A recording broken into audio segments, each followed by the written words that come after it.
welcome back. So this is the second video of the electrochemistry, and if you haven't watched the first video yet, please go through it first. The link will pop up and the two videos are relatable, so it would be very helpful. And I also request you to watch this video till end, because in the end we will see an actual dry cell that is used in the remote control or a wall clock, and we will try to learn more about this. Right, so now let's start. So here we will discuss in more details about the first relationship between the electricity and the chemical reaction, where a spontaneous redox reaction will give us electricity, and the cells in which this principle is used are called as galvanic or voltaic cells. So this is an example of a galvanic or voltaic cell, which is called as Daniell cell. So there you can see two compartments are present. In the first one there is zinc sulfate solution, and on which the zinc metal is dipped, while the second compartment contains copper sulfate solution and on which the copper metal is dipped. These two metals on the surface of which the actual redox reaction is happening are called as electrodes, and these two solutions are basically called as electrolytes on which these two electrodes are dipped. And these two electrodes are externally connected through a wire, and to which a bulb is attached to know that if electricity is flowing or not. And these two compartments are also connected through an inverted U-tube, which is called as salt trace. So as we know from the previous video that there are certain atoms or ion which is having the more pulling strength. Similarly there the copper 2 positive is having the more pulling strength than the zinc atoms because of their more positive reduction potential. So it will basically pull the electron from zinc like that, and due to pulling of this electron, since zinc is losing its electron, it will undergo the loss of electron or will undergo the oxidation and will change from zinc to zinc 2 positive. And similarly the copper 2 positive ion is basically pulling the electron, so it is basically gaining the electron, so it will undergo the reduction and will go from copper 2 positive to copper neutral spaces, right? So what is happening there, the zinc neutral atom from this metal rod is going to form zinc 2 positive ions and dissolving in the solution, and due to this oxidation it is basically losing its electron, and due to which these electrons flow through the wire and goes to the another electrode at the cathode, on which the reduction is happening, where the copper 2 positive ions from the solution is the gaining 2 electron and depositing on this metal rod. So due to flow of this electron, the electricity is generating and the light bulb will start glowing. And as we know, the direction of current is opposite to the direction of electron, so the current will flow in this direction. So, and also we know that the current flow from the positive terminal to the negative terminal, so we give the positive sign convention to the cathode and the negative sign convention to the anode in the galvanic or voltaic cell, right? So now let's write the individual half cell reactions that is going in the anodic half cell compartment or cathodic half cell compartment. And you always remember that the oxidation would happen at anode and the reduction would happen at cathode, right? And this you can remember through a small trick. That is, you know the name of very famous footballer, that is Cristiano Ronaldo, whose short form is CR7, but let's take this CR. So you can take it as there C stands for cathode and R stands for reduction. So if reduction is happening at cathode, the oxidation would happen at anode. So that is why the oxidation is happening at anode and the reduction is happening at cathode, and we gave that sign convention to them, right? So now let's write the individual half cell reactions that is undergoing in our Daniell cell. So at the anodic half cell, we can write zinc solid or neutral species is basically losing its electron and forming zinc 2 positive and dissolving in the solution. So there involves loss of 2 electrons. And similarly at the cathodic compartment, right? Cathodic compartment or cathodic half cell, copper 2 positive ions that are dissolved in the solution is gaining 2 electron to form copper neutral spaces and thus depositing on the electrode. So now as you can see, these are two half cell reactions of our Daniell cell. Now we can add them up, these half cell reactions, to get the net cell reaction. And always remember that while adding these two half cell reactions, they should have the equal number of electrons. And if they don't have, then just multiply this whole equation with some number to make them equal.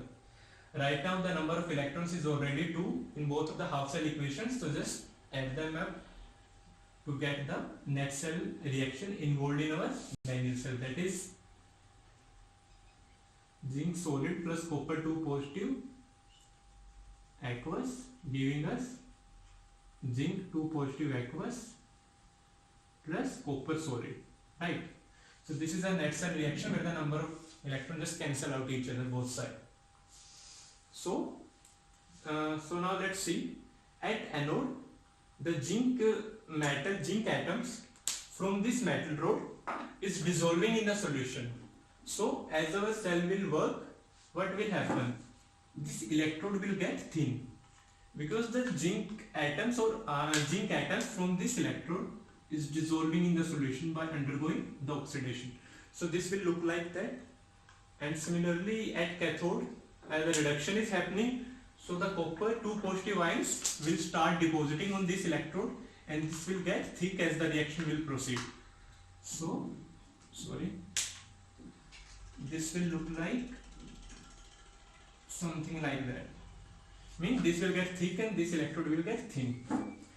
And one more thing, before our cell starts working, the number of zinc 2 positive ion and the sulfate ions were equal in number. And similarly, there was copper 2 positive and sulfate ions were equal in number. That was, they were neutral. Both of the compartments were neutral. But as our cell starts working, the zinc atoms from this electrode is dissolving in the solution, thus creating more of the positive charge in this compartment. So it is basically disturbing the neutrality of the solution, and due to this building of the positive charge at this compartment, our cell will stop working. Means the similar condition will happen there, because there the copper 2 positive ions are decreasing in number as our cell starts working, so there will be more of sulfate ions around this electrodes. So on both of the electrodes there will be some charge building, due to which these reactions just stops, because the positive charge will hinder or repel this oxidation process, while similarly the sulfate ions will prevent the approach of the copper 2 positive ions to this electrode for the happening of reduction. So here comes the function of this saltpeter. So basically saltpeter is a high concentrated electrolyte in a gel that is present inside a U-shaped glass tube. So it is basically flowing the movement of negatively charged ion to this compartment where there is a charge building of positively charged ions, so that it can maintain the neutrality of the solutions and prevent the charge building. A similar thing is happening in this compartment where there is charge building of negatively charged ion, so it is flowing the positively charged ion to this compartment. So this saltpeter functions as to maintain the neutrality in the two solutions. This can also work to remove the liquid junction potential. So liquid junction potential is a potential that is developed at the junction of two liquids. The two liquids could be two different electrolytes or same electrolytes with different concentration. So now let's say when we join these two compartments directly, then at the junction of these two liquids a potential is created due to the movement of ions, which is called as liquid junction potential. So this have to be removed, which is done by using the saltpeter. And we know that the current always flows through a closed path or closed circuit. So as we can see, through this solid the current is flowing due to the movement of ions, but in this part the current flows due to the movement of as we can see, the current is flowing in this part due to the movement of electrons, but in this part the current is flowing due to the movement of ions, because we can see the positively charged ion is moving to this side and negatively charged ions is moving to this side. So the saltpeter is basically completing the circuit, and thus it is flowing the current through the whole circuit. and in this part the current is flowing due to the movement of ion. Just remember this. And in this part where the wire is basically a solid, the current is flowing due to the movement of electrons. Now let's write the cell notation for this Daniell cell. So just remember this term lone. Here basically L stands for left, O stands for oxidation, A stands for anode, and N stands for negative. It tells us that while writing the cell notation, on the left hand side we have to write the anodic half cell reaction where the oxidation is happening and the anode is of negative sign convention. Okay, so now let's write at the anodic half. We know that the zinc is going from solid to solution state, and then copper is going from solution to solid state by undergoing reduction, and here the oxidation is happening. So this single vertical line basically tells us that these two species are in different phase, means there is a change in phase between the two species. That is, it was earlier solid and now it is dissolved in the solution, or it is in liquid form. And similarly there is a change in phase between these two species also, so the single vertical line is used there. And the double vertical lines here stands for the salt bridge. So it tells us that the two compartments are well separated and then they are connected through some inverted glass tube, which is basically a salt bridge. So now let's see an actual dry cell that is used in the TV remotes or wall clocks.